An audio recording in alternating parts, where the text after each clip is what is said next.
Olá, iniciamos agora com um novo objetivo. Temos agora que fazer a maior parte da nossa malha volumétrica.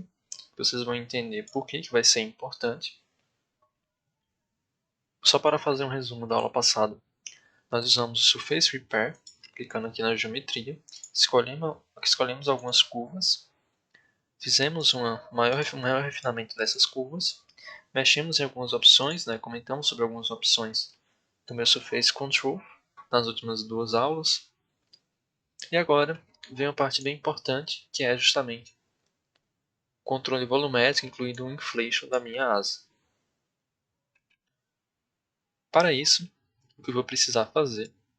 A ideia principal para a gente colocar aqui um paralelepípedo e refinar ele é justamente para ter uma maior acuracidade na minha simulação. Isso pode ser entendido melhor, isso vai ser entendido melhor depois, mas a ideia é realmente conseguir captar melhor esse fluido que vai ter aqui dentro. Dessa forma, eu preciso realmente colocar aqui o maior refinamento em uma região para que eu consiga estudar ela com maior confiabilidade.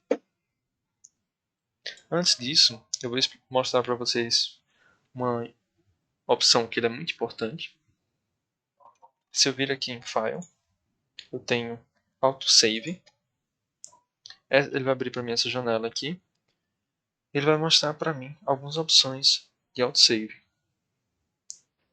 Uma que eu gosto é Autosave After Volume Mesh. Toda vez que eu fizer uma malha, ele vai salvar para mim em um arquivo separado.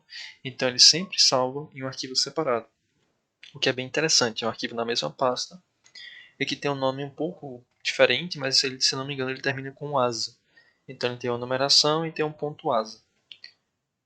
Isso vai facilitar bastante a nossa vida caso nós percamos o arquivo, caso a gente feche acidentalmente, perca alguma coisa. Então isso é bem interessante para a gente marcar. E outra coisa é o update. Quando a gente seleciona isso, vocês vão ver que ele tem algumas opções aqui de como ele vai dar update. O que eu gosto de fazer é selecionar a iteração, e aqui ele mostra a frequência das iterações. Eu gosto de colocar 10. Então a cada 10 iterações da minha simulação, ele vai salvar para mim. Então, bom disso é que eu acabo não perdendo nada da minha simulação e eu consigo retornar ela a qualquer momento, caso falte energia, caso bug, caso trave o programa e feche sozinho. Então acaba sendo extremamente importante selecionar essas configurações para que a gente não tenha percas na simulação e evite acidentes. Então posso dar um close feito isso. O que eu vou fazer logo, aproveitando que estamos falando sobre salvamento, é salvar o meu arquivo. Então ele vai salvar aqui para mim. E agora vem o que realmente importa, que é nosso paralelepípedo. Para criar ele, eu posso vir aqui em Parts, dentro da minha pasta de geometria. Posso clicar no lado direito, selecionar New Shape Part e posso colocar, por exemplo, um bloco. Quando eu faço isso, ele vai mostrar para mim um bloco do tamanho do meu túnel de vento, que eu posso mexer utilizando essas bolinhas aqui. Então eu posso mexer nessas bolinhas, a bolinha do meio ela mexe no meu centro. Eu tenho todas essas opções aqui. No entanto, tem algo mais fácil que a gente pode fazer, que aqui na esquerda eu tenho essa opção de Snap to Part.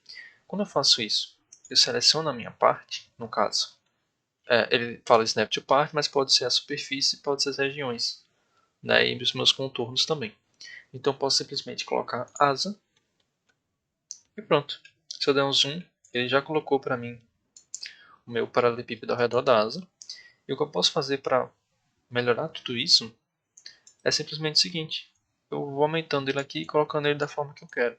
Então, por exemplo, eu quero que seja assim, mais um pouquinho aqui para frente, lá para trás eu quero que você tenha bastante, aumentar um pouquinho e pronto. Eu tenho uma região mais refinada. Essa parte da frente aqui vou aumentar um pouco também. Pronto, eu tenho uma região extremamente boa. Caso eu queira, supondo numa análise mais importante, que vocês precisem fazer algo bem mais confiável, aumenta esse túnel de vento aqui para trás, aumenta um pouquinho aqui, pega um pouquinho para frente.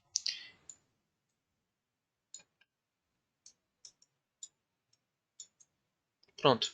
Seria mais ou menos desse tamanho aqui.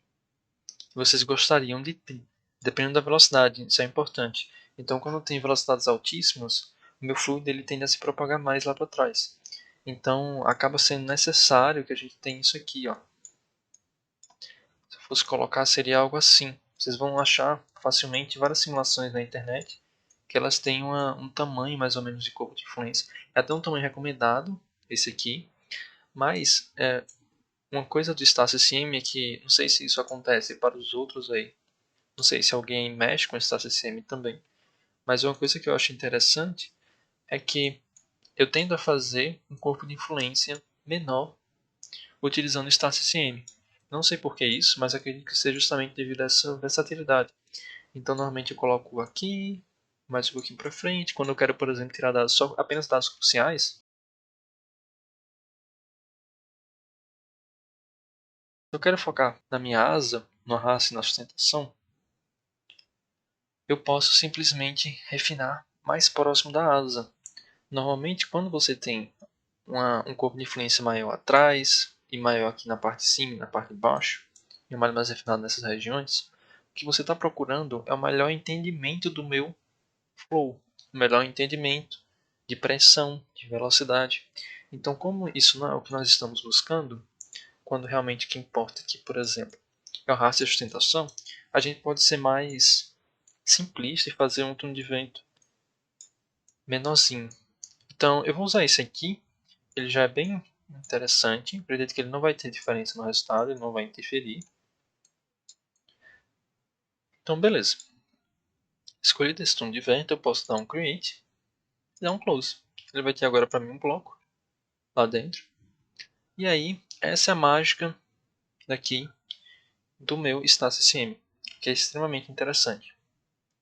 A partir disso, eu posso vir aqui em Operations novamente, em Automated Mesh, Custom Controls, e aqui eu vou adicionar um Volumetric Control. Quando eu adiciono o Volumetric Control, eu posso abrir ele aqui, e ele vai ter algumas opções para mim de controle e de valores, assim como a superfície e a curva. O Surface Mesh, se eu ver aqui, por exemplo, a explicação sobre ele, ele fala aqui, ó, vai especificar um tamanho alternativo da minha superfície que vai ser aplicado às faces dentro desse range volumétrico, ou seja, dentro da minha geometria aqui, bloco. Então, eu não preciso disso, já que eu consegui, já coloquei aqui em cima meu Surface Control para asa, que é a única coisa que tem dentro desse bloco. Observado isso, realmente não é interessante a gente colocar isso aqui, não há necessidade. Então, algumas coisas que eu posso fazer é simplesmente aqui vir Advanced Layer Mesh, que é justamente o que a gente tem buscado esse tempo todo, que é aquela Prism Layer que eu comentei com vocês. E agora sim nós vamos configurar ela. Então eu posso colocar aqui, eu quero customizar o número de camadas, vou dar um zoom para vocês. Quero customizar o zoom de camadas, eu quero customizar o tamanho total, stretching. Pronto, perfeito. O que eu posso fazer agora é simplesmente vir em Polyhedral Mesher, clicar em Customize Polyhedral Mesher. Então o que ele vai me dar, esse Polyhedral, é por exemplo o tamanho. Né? Ele vai me dar o tamanho dos elementos dentro daquela geometria. Então vocês percebem que tudo que a gente viu agora, Surface Control, tudo mais, o mais complicado mesmo é o controle da superfície, é o que tem mais opções. Mas os outros são bem mais simples e bem mais tranquilos de pegar. Então, por exemplo, aqui dentro do volume, eu só vou escolher o tamanho do volume e eu vou colocar, por exemplo, as Prism Layers que a gente já viu antes. Então, o que eu vou fazer agora é colocar, por exemplo, o valor absoluto nesse Custom Size. E eu quero colocar, por exemplo, um valor de... A minha base, ela tá... A minha base Space Size, ele está em 400 milímetros. Então eu quero, né, tendo uma projeção aqui não tão pragmática assim, para facilitar a nossa experiência aqui, eu posso colocar simplesmente em 40 milímetros. Acho que já vai ser suficiente para ter algo mais interessante. Bom, feito isso, posso vir agora em Number of Prism Layers. Eu vou escolher o valor de 23. Existe uma forma correta de calcular isso, eu recomendo que vocês tenham uma pesquisada. Eu estou usando os valores assim, baseados na minha intuição mesmo, mas acredito que seja algo em torno disso, de 23, talvez mais, depende do Reynolds.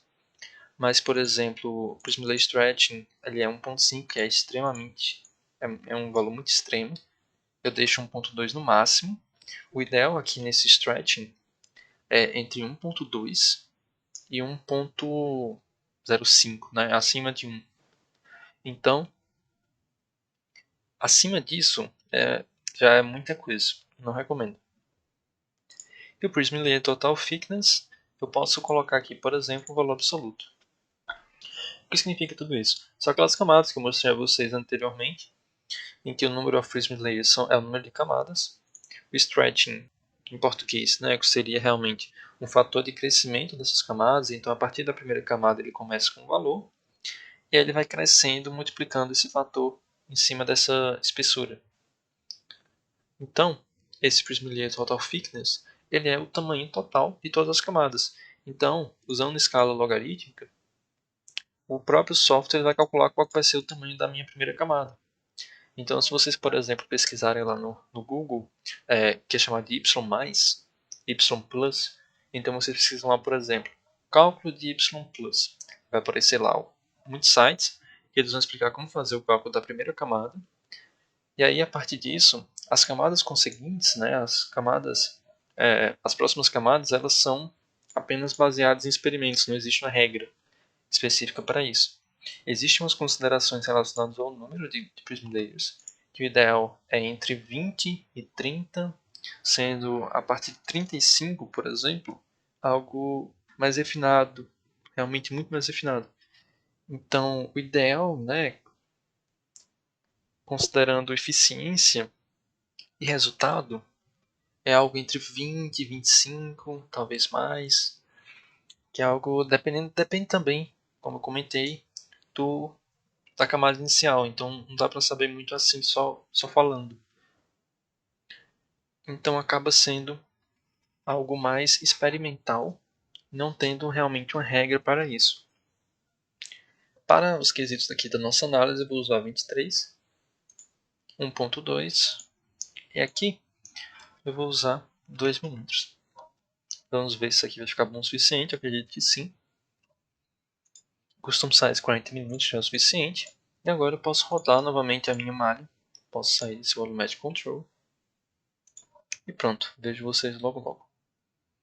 Bom, gente, terminou aqui de rodar a minha malha. Apareceu aqui para mim autosave. Ele mostrou aqui que ele salvou a minha geometria, ó, e ele salvou com esse nome, asa@meshed.sim. É o que eu comentei para vocês, ele vai salvar com um nome estranho. Então, se a gente for lá na pasta, por exemplo, da minha asa, ele está aqui, ó, asa@meshed. Então, caso tenha algum problema, a gente pode simplesmente vir nesse arquivo e abrir novamente. Então, ele sempre vai salvar nele aqui, tranquilo? Vou salvar aqui novamente, só para ele salvar com o nome certo agora. Pronto, beleza. Feito isso, como que a gente vai visualizar essa malha? Porque se eu colocar, por exemplo, na minha visão lá de dentro, eu não vou conseguir ver nada de novo aqui. Tem só a asa mesmo, isso que a gente já está acostumado. Então, como que eu vou ver o que eu acabei de criar? Para fazer isso, a gente vem em Derived Parts, aqui na minha árvore. Vou dar um zoom para vocês. Pode clicar do lado direito, nova parte. E eu vou colocar uma seção. Com essa seção, eu venho aqui em Plane e pronto. O que eu estou explicando para ele é que eu vou criar um plano na minha geometria. Esse plano, eu quero que ele corte a minha geometria nesse sentido aqui,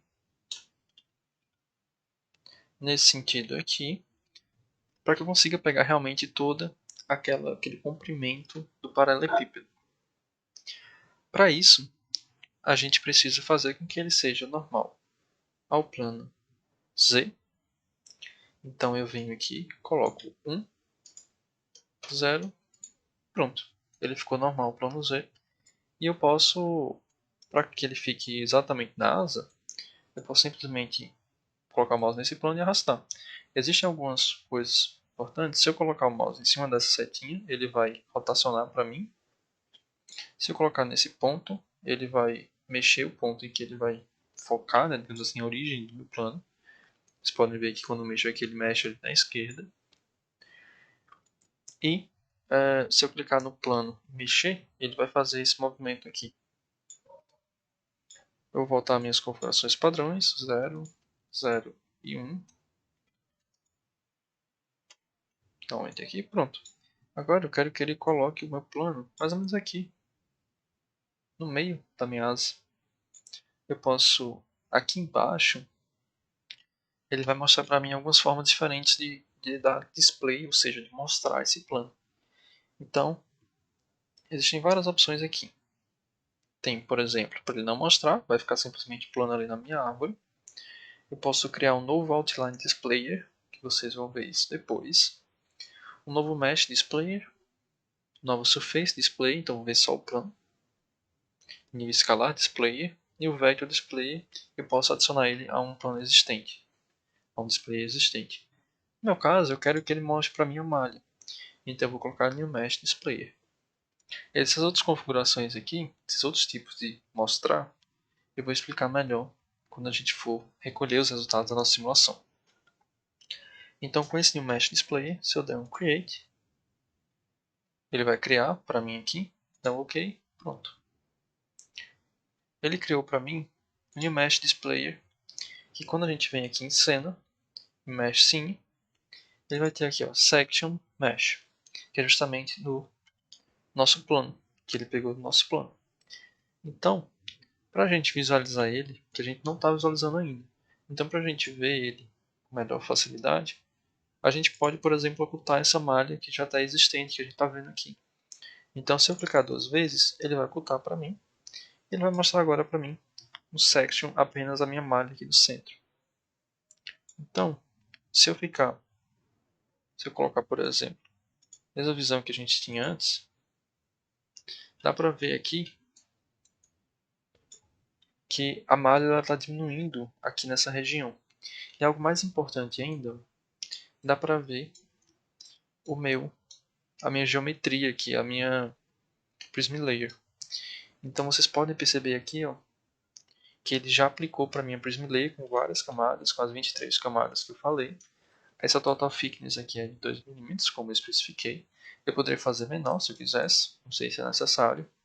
Vocês podem ver que aqui, por exemplo, ele ficou mais pontiagudo. Isso é, como vocês podem perceber, por causa desse outro polígono aqui que ele criou, que ele não está muito refinado. Então a gente poderia fazer um refinamento aqui nessa região, sem problema algum. No entanto, existe algo que a gente precisa fazer. Como vocês podem ver, assim, só para facilitar mesmo, dentro de Mesh Sim, a gente pode clicar lado direito, New Display Surface. Quando eu faço isso, ele vai pedir para a gente selecionar qual vai ser a superfície. Então, aqui em Surface, desse novo display que ele mostrou, eu tenho várias opções aqui dentro. Para eu realmente conseguir ver meu plano, eu preciso abrir isso e aqui em Partes. Ele vai mostrar para mim a parte que eu quero. No caso, eu quero a Derived Part que eu fiz, que é o Plan Section. Então, quando eu der OK, ele vai mostrar para mim agora o plano. Então, acaba sendo mais fácil de visualizar dessa forma. Pronto. A gente tem aqui já toda a nossa geometria. Vocês podem ver que ele acaba, de certa forma, refinando melhor aqui atrás, aqui na frente. Justamente devido ao growth rate e tudo mais. Mas como essa malha está tão grande, não dá para ver muita diferença. O que eu posso fazer é diminuir ela, né? Eu poderia simplesmente vir aqui e diminuir meu volumetric control. Uma sugestão é vir aqui em parts e o shape part cilindro. Bom, ele adicionou aqui para mim o cilindro, não dá para ver porque o cilindro está muito grande. Então o que eu posso fazer simplesmente é diminuir aqui o tamanho desse cilindro, eu vou colocar 3 mm, dar um enter, vou dar um zoom aqui. No entanto, esse cilindro, eu mexi aqui na origem, não tem problema. Posso vir aqui e colocar como 0, 0 e 0. Pronto. Voltar à minha origem. Eu posso clicar aqui em Lock para eu não mexer, então agora não tem como mais mexer ela. Pronto, eu posso colocar agora um final da minha coordenada. Eu quero que meu cilindro ele acabe aqui, ó. Para resolver isso, eu posso simplesmente vir aqui na minha coordenada Z, que está aqui como a coordenada final do meu cilindro, então ele começa aqui, ele termina aqui no final. Então, o que eu posso fazer é simplesmente colocar 600 milímetros, que é justamente a nossa envergadura. Ele vai acabar exatamente aqui no final da minha asa. Bom, e aí vem o mesmo processo que a gente viu antes. Então eu posso dar um create, dar um OK. Agora eu tenho um cilindro aqui nessa parte da frente. Vocês podem aumentar o raio se vocês quiserem, vocês podem mutar a origem. E ele vai refinar melhor essa parte aqui. E aí vocês vão criar de novo, né, um cursor control, vão criar uma volumetric control, enfim. São algumas coisas que vocês podem fazer para melhorar a malha ainda nessa geometria. Então a ideia do Estácio Sim é essa. Você vai criando geometrias para poder refinar melhor algumas áreas. Você vai refinando superfícies, vai refinando curvas. Então isso é extremamente interessante. Eu não vou fazer isso, mas uma análise que eu fizesse mais séria, eu com certeza colocaria isso aqui. Pois, como eu comentei, ele vai usar essa parte do bolo de ataque para calcular a maior parte da minha asa. Uma coisa que eu vou mudar é o custom size da meu corpo de influência. Vou baixar ele para 15 milímetros. Acredito que ele esteja muito grande. Às vezes também isso pode ser devido ao growth rate, mas enfim. Eu vou gerar aqui a nova malha. Eu encontro vocês já já. Rodou aqui minha malha. Dá para ver que ficou bem mais refinada. É natural que em simulações mais complexas você tem isso aqui bem maior aqui atrás. Seria mais ou menos, se você medir aqui, seria mais ou menos até aqui. Não, até aqui, mais ou menos. E mais ou menos até aqui em cima, essa distância. O mesmo para baixo. Isso aqui para frente. Seria um corpo de influência mais confiável. Isso aqui já vai servir para nossos propósitos. Feito tudo isso, a gente finaliza a nossa parte de malha. Agora vocês vão ver nos próximos vídeos como que a gente vai setar as configurações de contínua, por exemplo, como a gente vai setar a parte física, como a gente vai extrair os valores, como rodar a simulação, enfim, todo esse processo. A parte mais difícil já passou, que era a parte de malha. Então agora é bem mais simples, bem mais tranquilo, então podem ficar despreocupados que a parte mais chata já passou. Pronto, a malha está pronta, não tem mais o que modificar nela. Podemos partir para a física. Até logo!